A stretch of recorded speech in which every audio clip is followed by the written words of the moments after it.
ॐ दक्षिणास्य समारम्भा शङ्कराचार्यमध्यमा अस्मदाचार्यपर्यन्ता स्मर्या गुरुपरम्परा श्रुतिस्मृतिपुराणानाम् आलयं करुणालयं नमामि भगवत्पादं शङ्करं लोकशङ्करं शङ्करं शङ्कराचार्यं केशवं बादरायणं सूत्रभाष्यकृतौ वन्दे भगवन्तौ पुनः पुनः ईश्वरो गुरुरात्मेति मूर्तिभेदविभागिने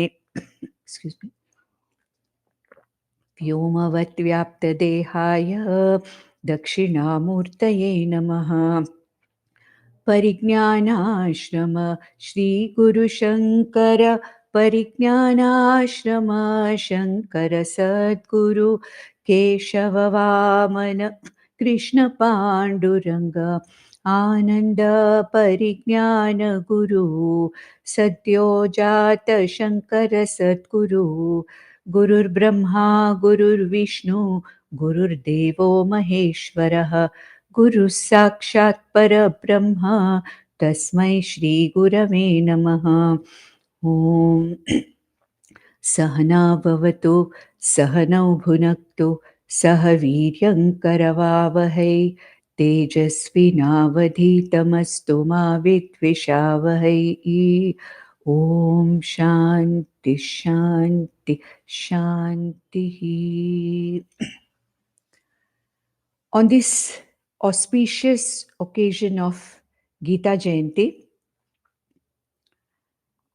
I thought of bringing a small session on what is the relevance of Bhagavad Gita today. Many people feel that scriptures, that is Shruti, Smriti and Puranas, the scriptures, they are actually old, outdated, and they don't have any kind of a relevance for today.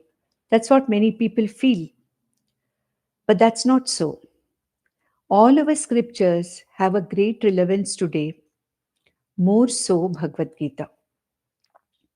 Now, Bhagavad Gita is the teaching given by Lord Krishna to Arjuna, the warrior. And when did this happen? This happened in 3000 BC in the Kurukshetra war of Mahabharata. That means it's almost 5,000 years old. And 5,000 years ago, what Bhagwan Krishna, as the very avatara of Mahavishnu, spoke to an ordinary warrior. Ordinary means a warrior par excellence, no doubt. Arjuna was a warrior par excellence. But then, how does that Bhagavad Gita, which was a dialogue between Bhagwan Krishna and Arjuna, how does it hold any kind of a relevance even today? That is what we have to really look into. That today it is as much of a truth, as much of a wonderful teaching as it was 5,000 years ago. And all our scriptures are like that, not only Bhagavad Gita.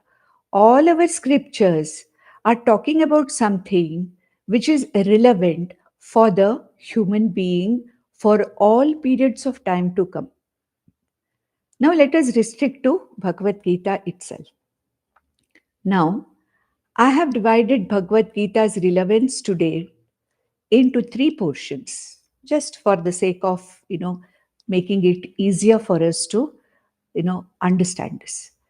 The first portion I'm going to deal with is, who is the recipient of Bhagavad Gita? Who's the one who received this teaching? That is the first one. Secondly, what is the content of Bhagavad Gita? The third one, who is the Acharya of Bhagavad Gita? So these 3 are going to be, if you look at it, it's relevant today also, isn't it? How it is relevant, we'll see. As a recipient, as the very subject matter itself, and as the Acharya or the Guru who gave this knowledge. So let us see how it makes a relevance even today.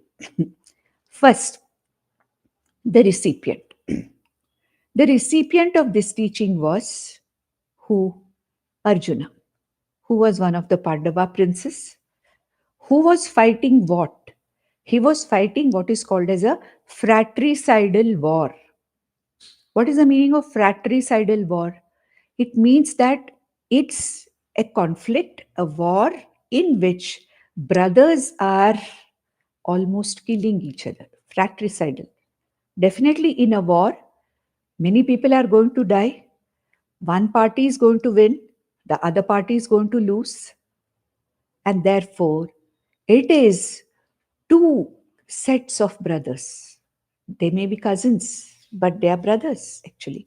It is a fratricidal war where the two groups of brothers are in a situation where they can be killing each other. Okay. Now, we can say that, okay, Arjuna was there, and why did he require this teaching at all in the first place in such a situation like a fratricidal war? What Arjuna faced at that time was a situational crisis for him. Situational crisis.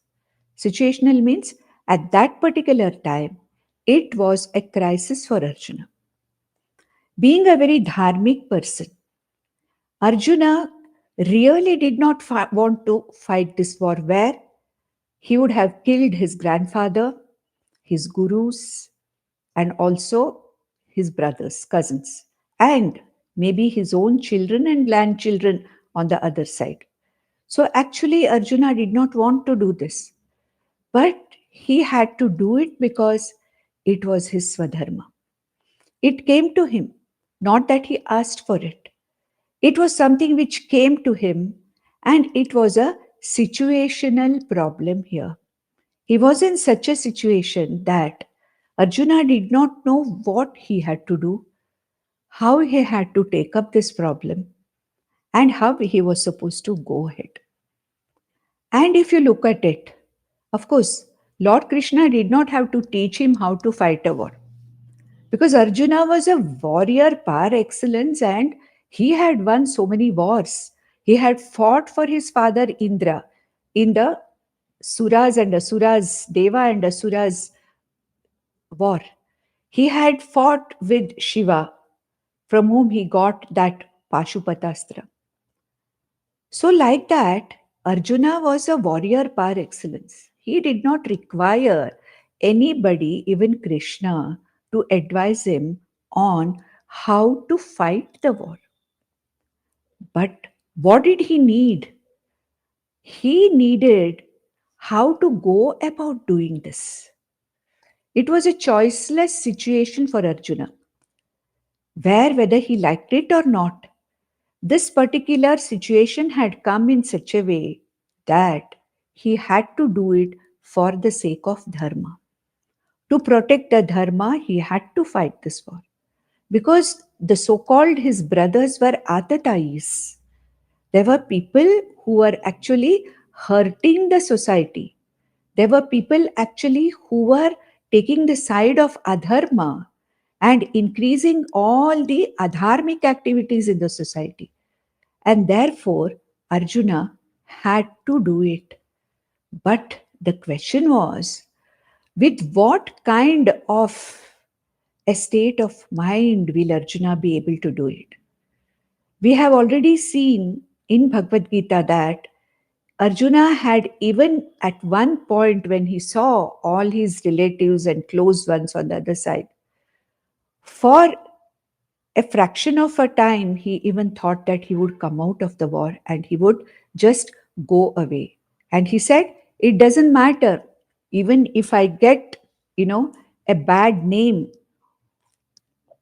even if I have apakirti in the society as the great Arjuna running away, it doesn't matter because I cannot do it. He came to that kind of a desperate situation. So now, you think of that Arjuna with any of us. Let us think of ourselves in Arjuna's position. We may not be fighting a war, that kind of a war. Yes, all our soldiers and our army and our forces are fighting the war on the borders. But for we, the common person, for a common man, for a common woman like us, we are also faced with many such situations, aren't we? It's a warlike situation for us many times. We have we are in conditions which very difficult to solve, not possible to solve. At the same time, it's not possible for us to swallow.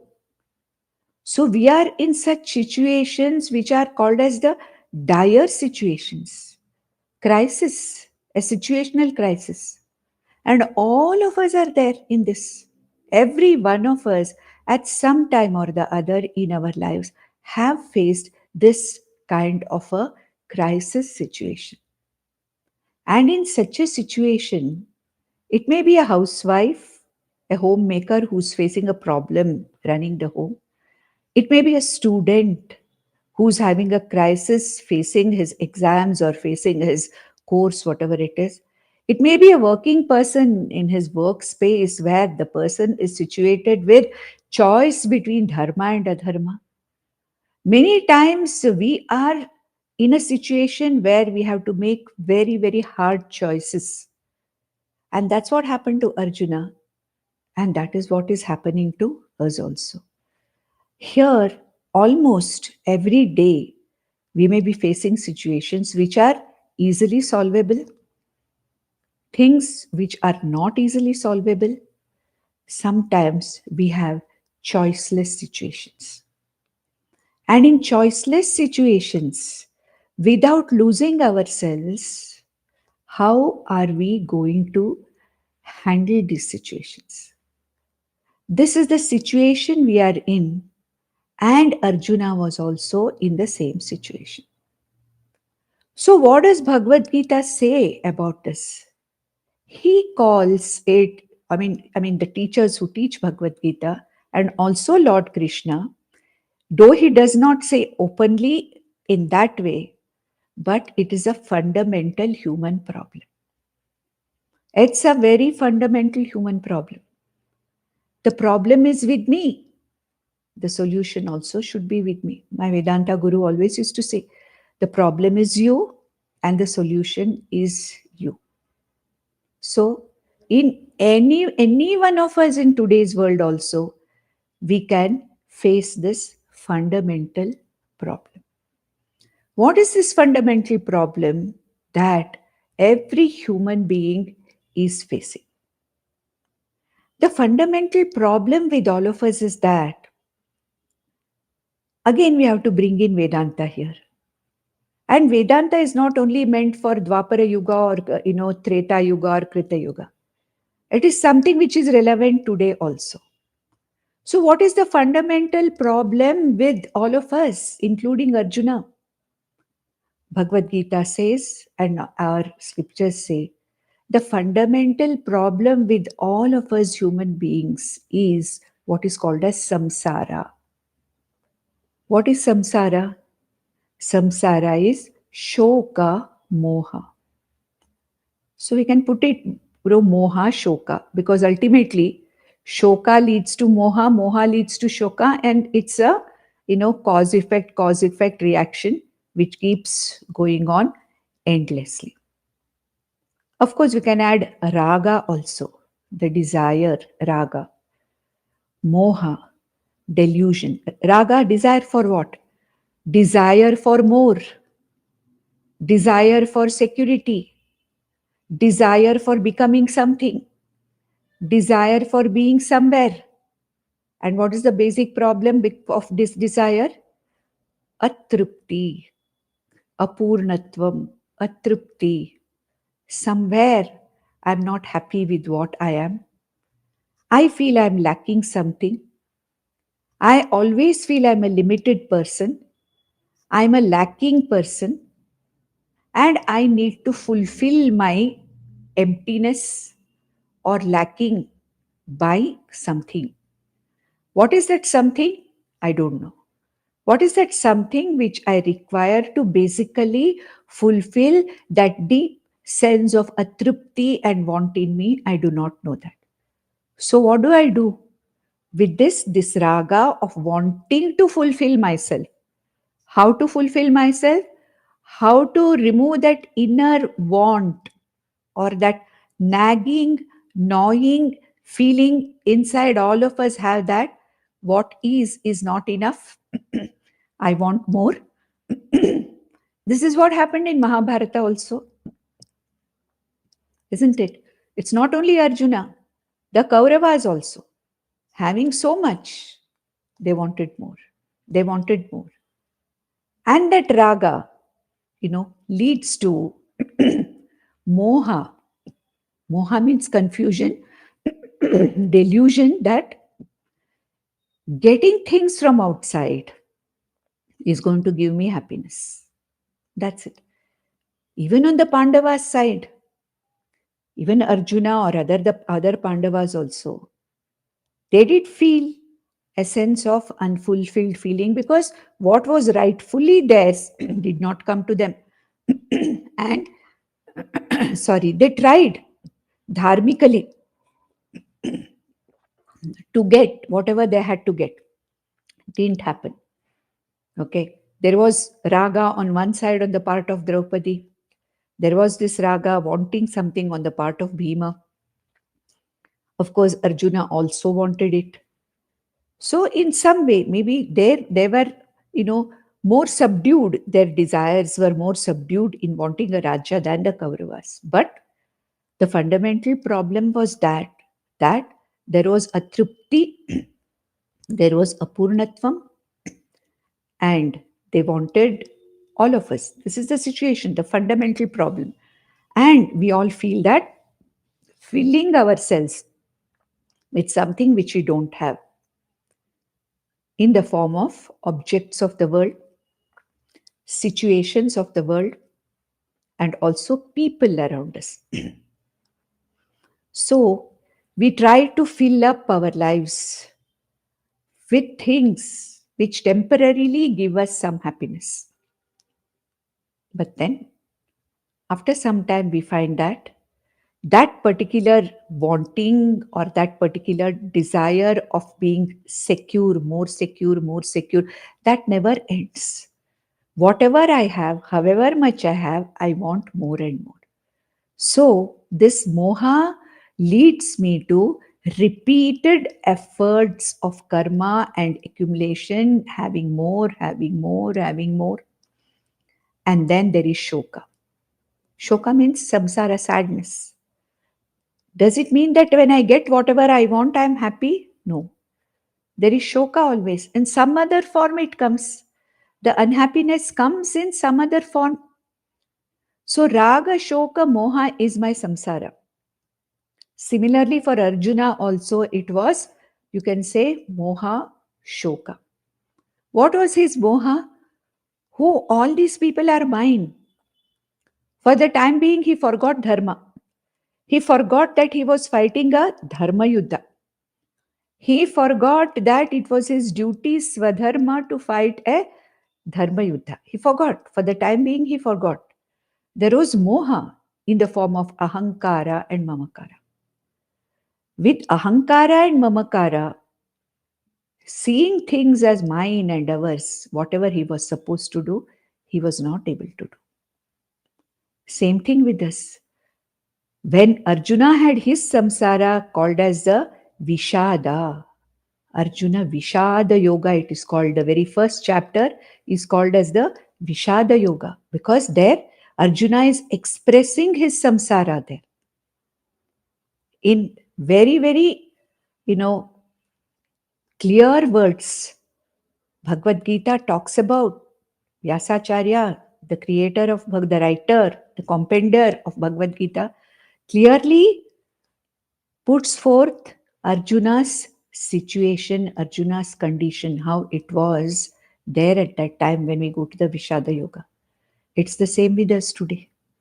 All of us are living in Vishada, isn't it? That's why so many people have to take the help of mental health professionals, depression galore. My wanting never ends. I want to be something other than what I am. I want to be somewhere else other than where I am. Nothing wrong with that. I want to be better. Nothing wrong with that.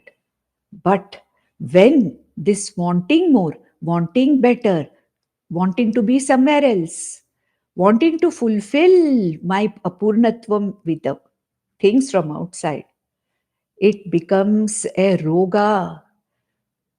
And there are possibilities that I may take up to even adharmic activities. So, the fundamental problem with all of us human beings is this kind of an inherent apurnatvam, which was there in every human being from the time of, you can call, I don't know, from the beginning, from this stone man onwards. It's been there, it is there today also. And that fundamental problem is because I do not know who I am.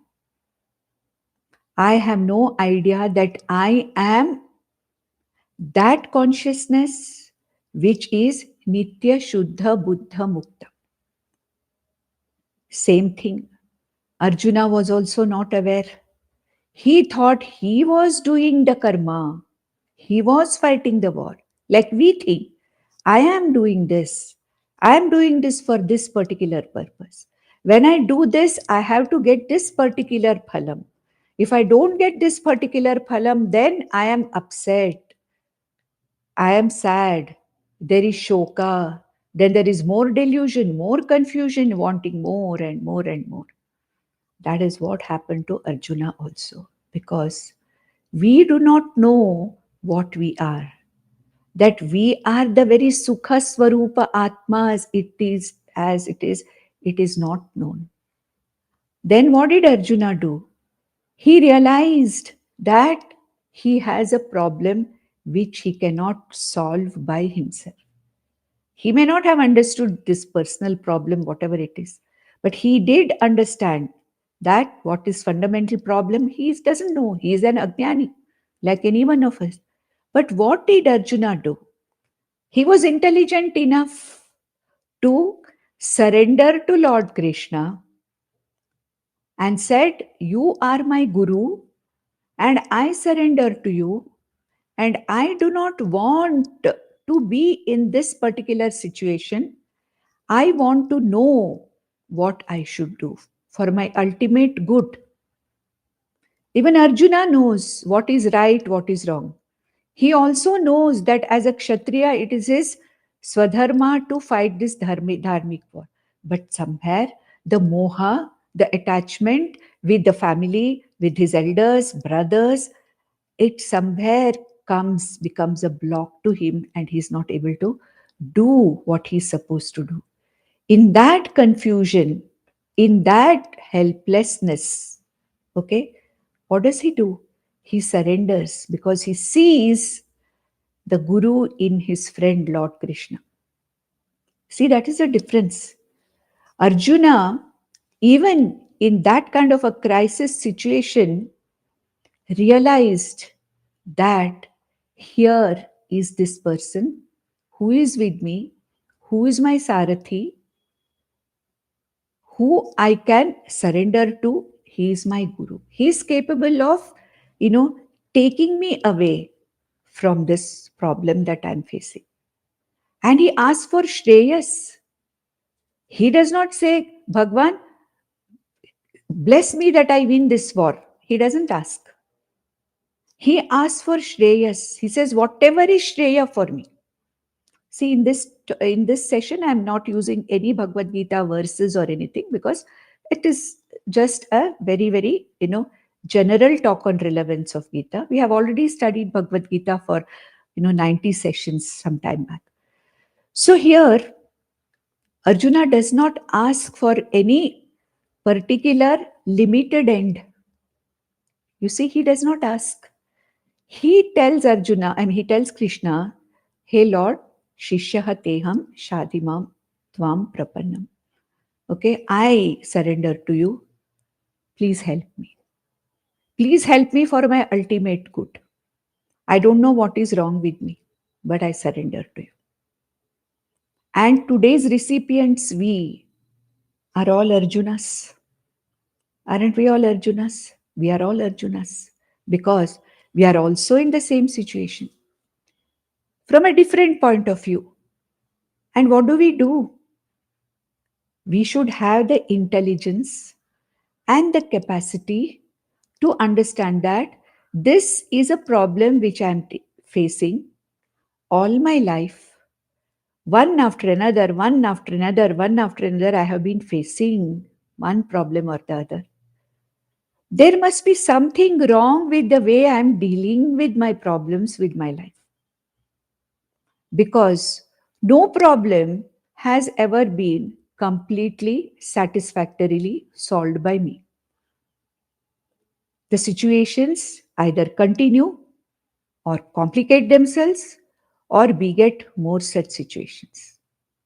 So, in such situations and in our daily life, when we find day after that, that we are caught in this web of raga, moha, and shoka, isn't it time that we also realize that there is some problem with me, not with the world?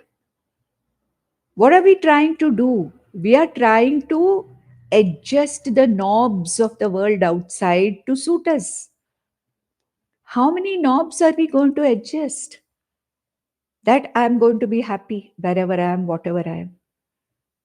Any person, however rich he may be, however powerful he may be, whatever he or she may be, there are such day to day problems, and all our energy, all our life goes in adjusting things outside.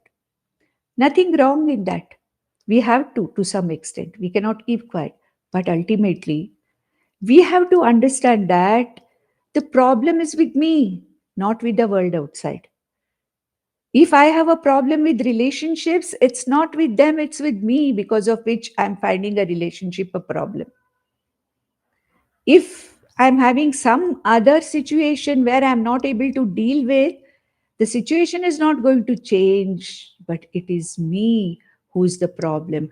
I have to learn to fortify myself to deal with the situation in a proper manner. So, what we should also do, Bhagavad Gita tells us relevant it is today because when we are suffering like this, when we are facing crisis situations like this, it is necessary for us to also surrender to a guru who knows the answer for my fundamental problem. My problem that I identify myself with everything else other than really me. My fundamental problem is I don't know who I am. I don't know what I am. And whatever I do seems to go wrong. And ultimately, like Arjuna surrendered to Lord Krishna, even in a situation like that, it is absolutely relevant for us today in Kali Yuga also to understand that this problem that I'm facing, which is my fundamental issue within me, I cannot sort it out by adjusting the knobs of the world outside. I cannot sort it out by any other means known to me. There is some special knowledge, it's not a special knowledge actually, but I have to know that which is the reality, which I do not know now. And I have to go to a person who knows it. I have to go to an acharya, the one who has culled everything, whatever is needed from the scriptures, and the acharya makes it a very, very palatable thing for the recipient. So, if we look at it from the point of view of the recipient of Bhagavad Gita teachings, we are in no way different from what Arjuna was.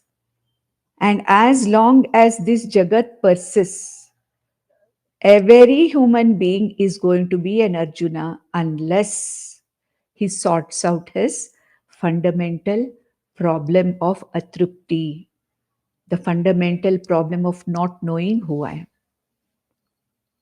So, next we'll go to the Acharya himself.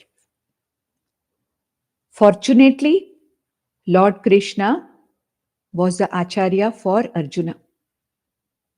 Arjuna recognized. He recognized a teacher in his friend. So many years they have been together. They have been in, forests together. They have played together. They have relaxed together. They have spent time together as very good friends. But Arjuna never once asked for this earlier.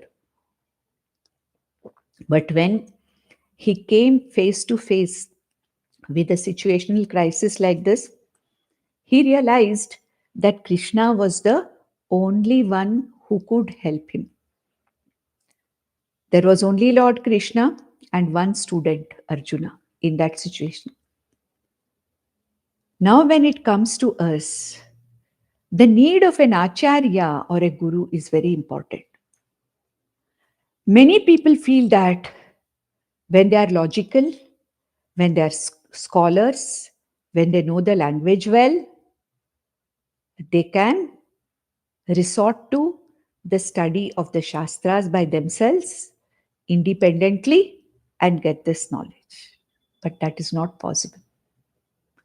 Even great rishis like Narada, Ashvalayana, a Rigveda rishi, we see that examples of such people, they also had to go to gurus. Lord Indra went to Brahaspati, Prajapati.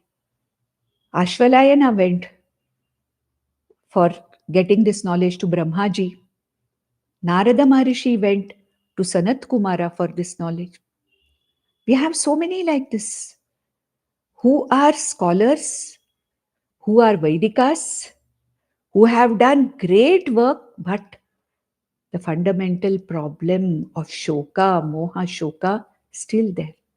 The problem of ahankara mamakara is still there. The problem of kartritvam, bhoktritvam is still there. And in such a situation, to solve this problem which is within me and not outside me, what we need is a person who deals it where it is. A guru is the person, we call him acharya also. Who's an acharya?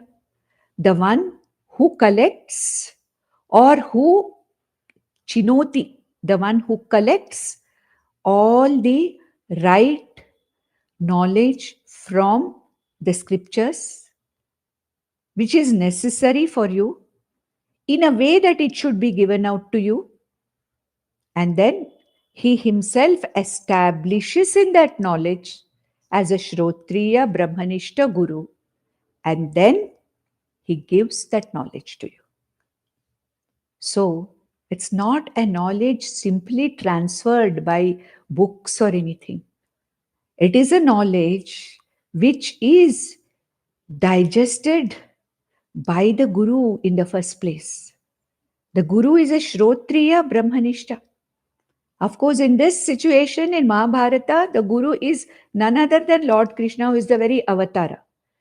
But in Bhagavad Gita, you will find that there is not a single thing which is Krishna's own innovation. What does Lord Krishna teach? Lord Krishna teaches whatever is there in our scriptures, in our Vedas, in our Upanishads. Lord Krishna does not give anything of his own. He gives what is there in the Upanishads, puts it into a palatable form for Arjuna, and gives it in the form of 18 chapters, very, very methodically, starting from Karma Yoga, the first Shatka, then Upasana Yoga, the second Shatka, Jnana Yoga, the third Shatka. And Lord Krishna heavily borrows from the Upanishads, especially Kathopanishad. We find that many of the verses are lifted exactly as they are from the Upanishads. and presented here. And all the shlokas of Bhagavad Gita are based on the Vedantic teaching. And why does he give this teaching? For Arjuna to escape from that fundamental problem once and for all. Therefore, Bhagavad Gita is called as Moksha Shastra for everybody. Bhagavad Gita was not only for Arjuna.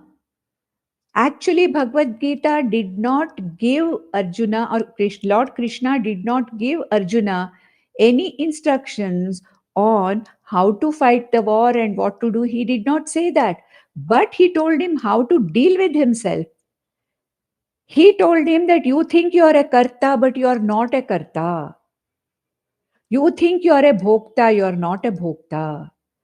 You think that all these people, are going to die because of you, but you are not in your real nature as Atma na hanti, na hanyate. You are not the person who is getting killed or killing anybody. You are not the karta here. You are not the bhokta here. Secondly, he said that these people whom you call mine, they are not yours. Bodily, in this life, you are in some way connected with them. But all of them have come with their own prarabdha. And don't think that they are going to be finished forever. They were here before also. The bodies are different. In different forms, they were here earlier. Now they are in this form.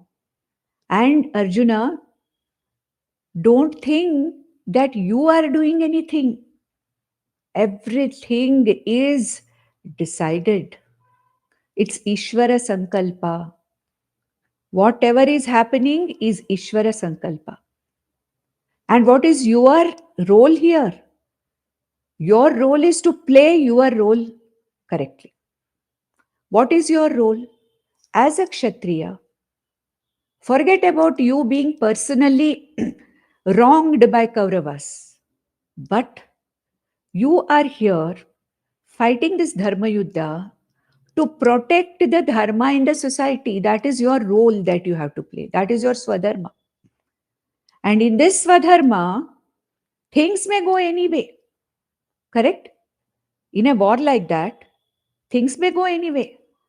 Arjuna may win, or the Kauravas may win. Okay? Arjuna may win, but his whole army may go. His army may win, he may survive. Or Kauravas may win, for all you know. We never know. So, in a situation like this, like any situation for us every day, do we know what is going to happen? We are to do something. We are faced with a situation where we have to play a particular role. Do we know what is going to happen? What we want may happen. What we want, we may get some bonus results of that, or we may not get what we want, or we may get exactly opposite result of what we want. So anything could have happened in the war for Arjuna. Correct? Similarly, anything can happen to us here in any situation that we are facing. We don't know how life is going to unfold itself tomorrow. So what is Krishna trying to tell Arjuna? He says, do your karma, play your role, but don't take any kind of an authorship or ownership for that. That's what is relevant to us today also. We are playing multiple roles, correct? And as multiple roles we are playing, in every role that there is a problem, no doubt about it. But what do? Taking all the kartritvam upon myself. Oh, I did not do this, that is why this happened. I should have done this should not have happened. Let us think over our mistakes and learn from them. There is no problem. Yes, we have to learn from our mistakes. But then we also have to understand that in any situation, we have to give our best. We have to give our best. Karmani eva adhikaraha. We have, that's all. But what is going to be the phala? Na phaleshu kadachana. Same thing for Arjuna. So what Lord Krishna told Arjuna, that What you do, the result does not entirely depend upon what you do. At the same time, it doesn't mean that you should not do anything. You should do what you have to do.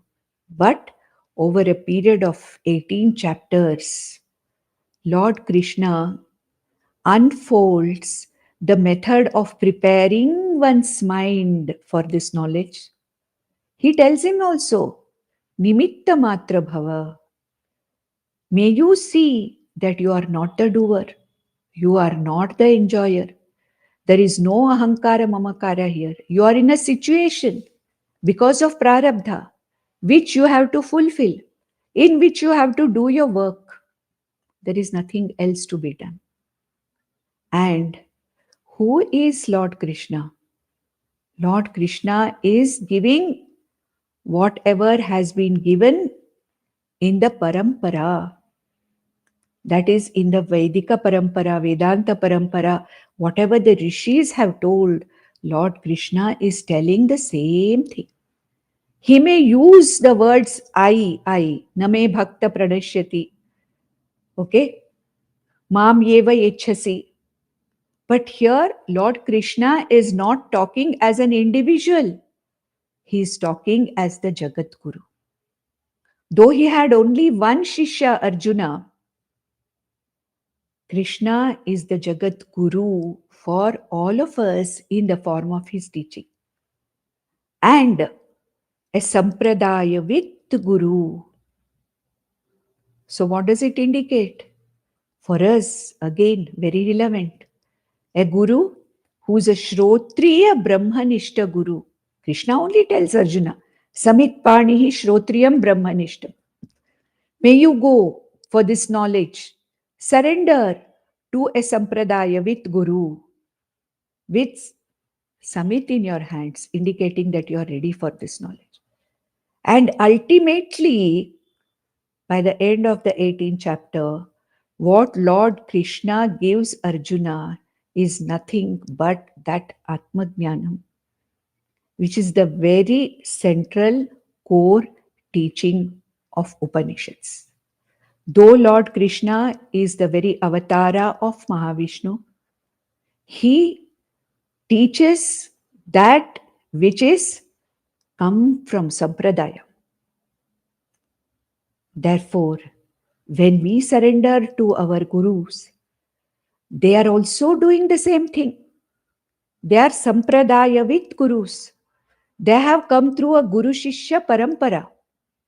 And they are handing us down whatever is the traditional teaching of the Upanishads, which talks about, look, you are really not what you think you are. Your problems are because of your mistaken understanding. That's what Lord Krishna says in Bhagavad Gita. And today also it is relevant to us because we are not what we are. So whatever is the teaching given by the Acharya, Jagat Guru, Lord Krishna, as an Acharya, he is relevant today also. And for us, any Acharya who gives me this kind of an insight is none other than Lord Krishna. Any Acharya who gives this insight, who takes me along this, he takes me along the Karma Yoga, Upasana Yoga, Jnana Yoga, and then talks about Jnanam. Talks about Bhakti as the very connection with the Lord. It's a whole gamut of weaving of all these things in 700 verses. Sometimes people wonder, how did Lord Krishna give 700 verses in that situation where the conches were already blown and both the parties were ready for this particular war? How can it be said that he gave 700 verses? Did it happen really like this? Was it a silent communication? And what were the other people doing when this was going on? All those things we are not going to, it's not worth knowing it. What is written by Vyasacharya about that teaching which went on between them. And for the sake of our understanding, it has been spread over to 700 verses and 18 chapters. We need not bother how it went on because Vyasa Maharishi has given it as the content of the talk between or the teaching between Krishna and Arjuna. So the Acharya is also relevant today, correct? And like what Lord Krishna did, today our Acharyas are also doing the same thing, isn't it? Atma Jnana is being given to us in small portions using many things like stotras, Shankaracharya, Bhagwan Shankaracharya stotras, it may be some stories, it may be some, whatever it is, but ultimately it is a sampradaya with Acharya, which started. Dakshinamurthy was the Adi Guru. Then we have Lord Krishna as Jagat Guru. And whatever knowledge he gave Arjuna, he gave that in a state of yoga. Yoga means what? Lord Krishna was all knowledge when he gave this knowledge. That's why, after some 35 years of Mahabharata war, it seems Arjuna asked Krishna that you had told me something, in the war for my Shreyas. But unfortunately, I don't remember much of it. Can you tell me again? Lord Krishna said, see, what I did at that time, I was a Yogeshwara Krishna. I was in that, I was full knowledge. I was totally in yoga when I gave you. I was not there at all. It is all knowledge, Ishvara, that spoke. So I cannot give you the same teaching all over again. It's not possible. It's over once and for all. But what I can give you is a revised version of it, and then a newer version which Krishna again spoke to Arjuna in a much lighter vein called as Anugita came around. So when it comes to the recipient, we are the same recipients as Arjuna. There's an Arjuna in each of us. So as long as the mankind is there, we are all Arjunas with the fundamental problem of ignorance about ourselves, with the fundamental problems of kartritvam, bhoktritvam, apurnatvam, raga, moha, shoka, vishada. That's not going to leave us. And we need an acharya like Lord Krishna who is not giving anything. Even Lord Krishna, being an avatara, did not give anything as his own. Because the Vedas are Lord Krishna. Ishvara is Vedas. Vedas is the Lord. So where else can Lord Krishna give the teaching? Because the Vedas are considered to be the very body of Ishvara. So naturally, from where can Lord Krishna give this teaching? It comes from himself, which is nothing but the Vedas. From Veda Purva you have, from Vedanta you have. Ultimately, the last 6 chapters are nothing but purely Vedantic teaching of Brahma Satyam, Jagan Mithya, Jivo Brahmaiva Naparaha. And it's only when a person understands this that the fundamental problem of samsara is gone. And as I said, content, I mixed it up with the acharya and content. I sort of weaved them together. We know what the content is. The content is initially Arjuna is trying to, share his Vishada with Lord Krishna. And later on, very, very beautifully, Lord Krishna is weaving out what is the ultimate knowledge that liberates one from samsara. And are all of us ready for that? No, Arjuna was not ready for it. We are also not ready for it. Arjuna was an Ajnani. We are also Ajnanis. Arjuna's Acharya Krishna had to prepare him slowly. How? Preparation of the mind. To start with telling him, what is it that is binding you? What is it that in your mind, what are those things which are the obstacles? how to deal with ragadveshas, how to deal with karma phalas. So Lord Krishna had to start with the karma yoga, chitta shuddhi.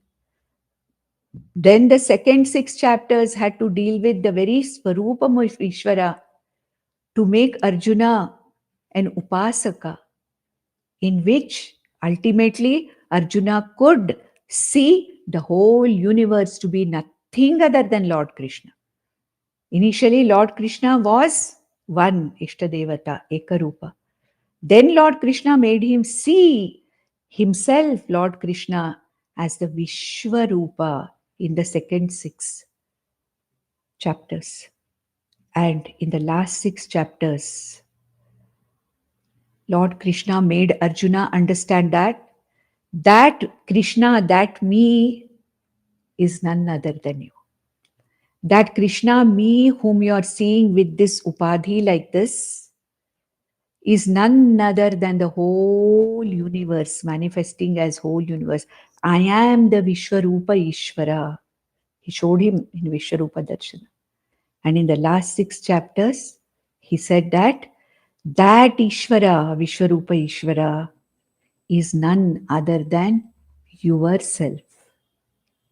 And he said, Sarva dharman parityaja mamekam sharanam vraja. Dharman here means sarva karman. Hey Arjuna, leave all the karmas. Don't think that you are the karta. You are not. Leave all of them to me. Surrender to me. And I will make you understand that you are not different from me. I am not different from you. Of course, at the end, Arjuna said, Nashto mohaha smutir labdha. Yes, at that moment, definitely, I'm sure Arjuna would have understood what Lord Krishna was trying to say. Same thing with all of us. When we listen to the Acharya, when we listen to the Vedanta Shravanam, when we do, we feel that we have understood. But then, Nididhyasanam is necessary. Paroksha knowledge is not enough. If Arjuna had really understood it aparokshataya, he would not have asked Krishna later, I have forgotten what you have taught me. Correct? This is the problem with us also. We have acharyas like Lord Krishna, but the moment we come out of the session, we are back with our samsara because nididhyasanam is not happening. So, the content that was relevant to Arjuna to face a crisis situation and the situation what we are facing, is exactly the same. It will remain the same. And the knowledge that is necessary to deal with this crisis again and again and again and again in our lives. Even Pandavas had, one after another crisis, one after another dukkha. Same thing with us. Right from childhood, we are going through that. And how do we understand that the problem is with us, not with something else or other people? It's only when a sampradaya with guru who wants shreyas for me and I who want shreyas for myself, I see that something is wrong with the way I'm functioning in this world. I don't understand what is wrong. Why is it that I am into these situations again and again? Why is it that I'm a dukhi most of the times? Why is it that I have this shoka most of the times? I need to be out of this samsara. When I approach a teacher, because I realize that there is a problem which cannot be solved by me, then I go to the teacher who I know is a sampradaya with guru, who has understood what it means to be in samsara and who knows how to help me out of this samsara. And therefore, going to a guru, having a guru in one's life as relevant today as that time. The subject matter It has remained the same. It has not changed. Atma Jnanam, or, understanding myself to be the Akarta, Abhokta, Atma. I'm not the Anatma body, mind, sense complex. All that is happening is nothing but a transaction between the Anatma body, mind, sense complex and the Jagat outside. Ultimately, the whole universe is nothing but Brahmamayam, Ishwaramayam. This is what I need to know. This is what I have to understand very, very clearly. This subject matter was the same when Bhagavad Gita was given to Arjuna. Scriptures of our Upanishads were the same. Today also they are the same. It doesn't change. Our scriptures, Bhagavad Gita, remain relevant as long as the human fundamental problem of sorrow or samsara remains. Therefore, when people talk about the validity, the relevance, the scientific proof for Vedanta and Bhagavad Gita, this is what it is. I might have changed as a human being in many aspects. The way I live, the way I think, the work that I do. Maybe superficially, there is a lot of change in the human beings, lot of advancement. But fundamentally, the atrupta human being, okay, the ajnani human being, avidyaya avritah, that avidya which is doing the avaranam for every intellect, that has not changed. Very occasional one, very rare person probably gets out of this samsara, seeing, imbibing, understanding the truth that Vedanta is trying to give us. But for most of us, there's no difference in Arjuna's situation and our situation. There's no difference the way Acharya then and the Acharyas now deal with this problem. There's no difference in the content that freed Arjuna from Kartritvam, Bhoktritvam at that time at least, and now.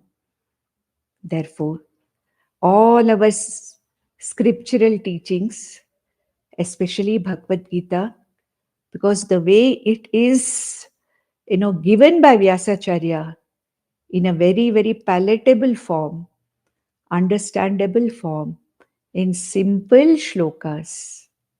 Of course, Bhagavad Gita is not really simple, but probably much simpler than the Upanishadic shlokas.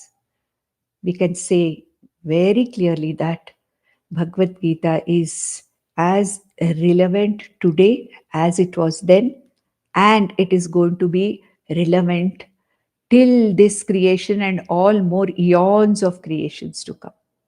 Nandantu sadhaka sarve vinashyantu vidushakaha avastha shambhavi mestu prasannostu guru sada sarve bhavantu sukhinaha sarve santu niramayaha sarve bhadrani pashyantu ma kaschid dukkham apnuyat.